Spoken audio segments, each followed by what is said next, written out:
Hey guys, welcome back. Do you know what I wish we had? I wish we had what I'm going to call mind cameras. So that when you see something happening, in your mind, in your third eye or whatever you want to call it, you could share it with the world. Not like your regular vision, but like up in your head. It has been the cutest thing today. All the tricksters are here and they're all making sure that Weles is, settled in.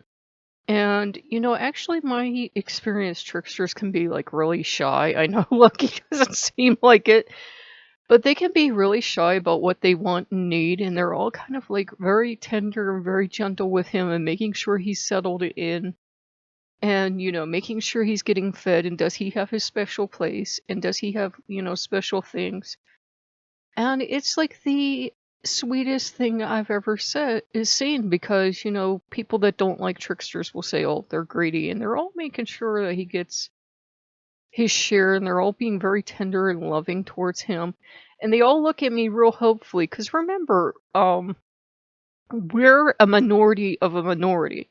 People that will work with tricksters or magicians or anything else, we're like really way down there now. For Weles, it might be different. He might not have the reputation Loki has, but I've already come across articles of people that most definitely would not work with him. So they've been making sure that he's settled in, and I made him. I like to make oven pancakes, so I got the pancake mix, and I got a can of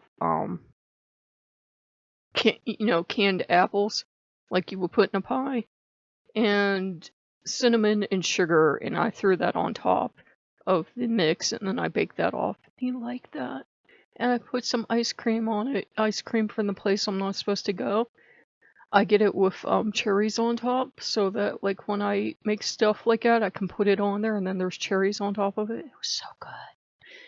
And made sure that Veles got it first. He's really relaxing. The odd thing with him is it's another thing where he was here, pretty much my whole life.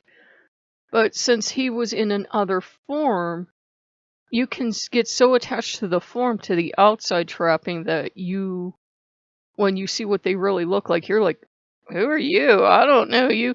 So we're getting past that. And, they're both kind of, I don't want to see your gods follow you around. That sounds presumptuous.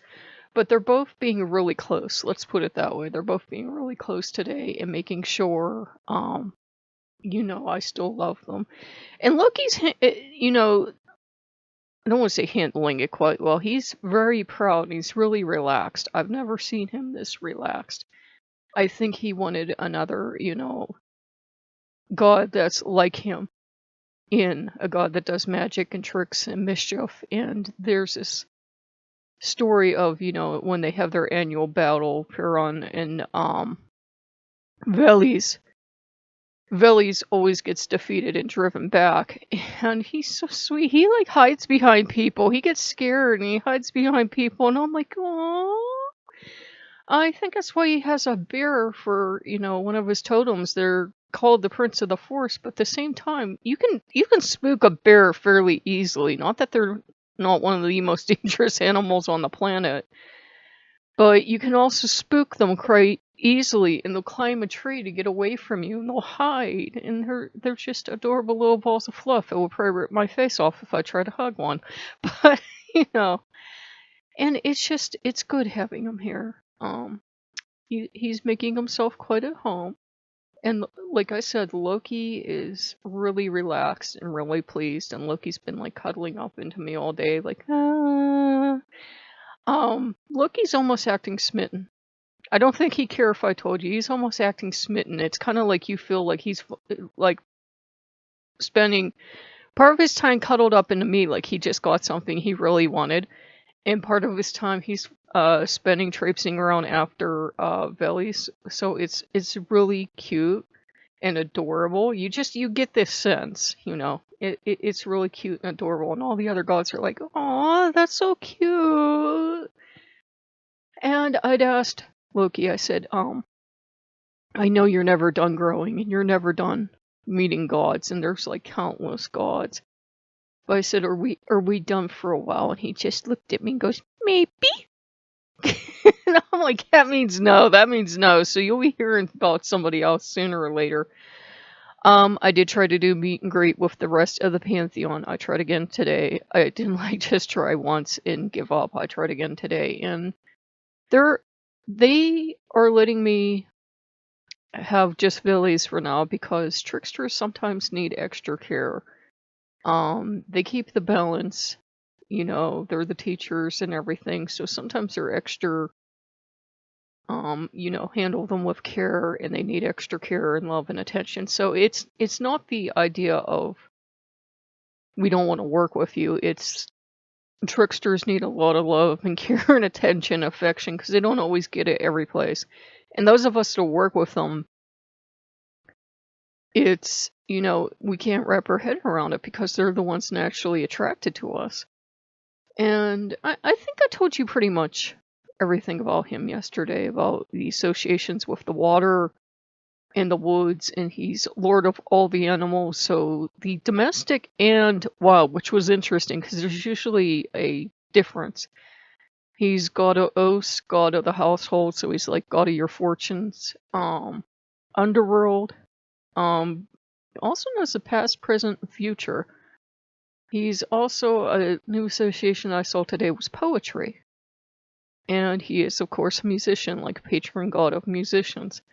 So it's really interesting because the other ones are interested too. And they've had to know him all my life, but it's like so sweet. And the feels are coming up right now because they're all coming forward and looking at him like, because you know, New Pantheon, and they're like, New Pantheon, New Pantheon. And I keep reassuring them all, I'm like, whatever god or goddess or spirit or angel or ghost or whatever you want in the house to interact with, you know, you don't need my permission. You're the god. You can do this. You know this. But it's really sweet. It's really sweet. And they're all just really content. And I think everybody liked the pancake. And I love making those pancakes in the oven because I get about 9 squares out of them. And I load them up with like sugar and butter and everything. They kind of taste like cornbread if you make them in the oven. A little bit like cornbread, at least with the Aunt Jemima I'm using. But they still taste pretty darn good. And they're good to have because you make them and then like the next day, you can just pop them in the microwave in the morning and you're good to go. So I figured I'd give you guys a little bit of update. And yeah, the hair came out super, super red this time. I did everything yesterday. I did my mask yesterday. I did my hair yesterday. I sat here for like 2 hours trying to do a video for you guys and just nothing would pop into my head. But that is as it is.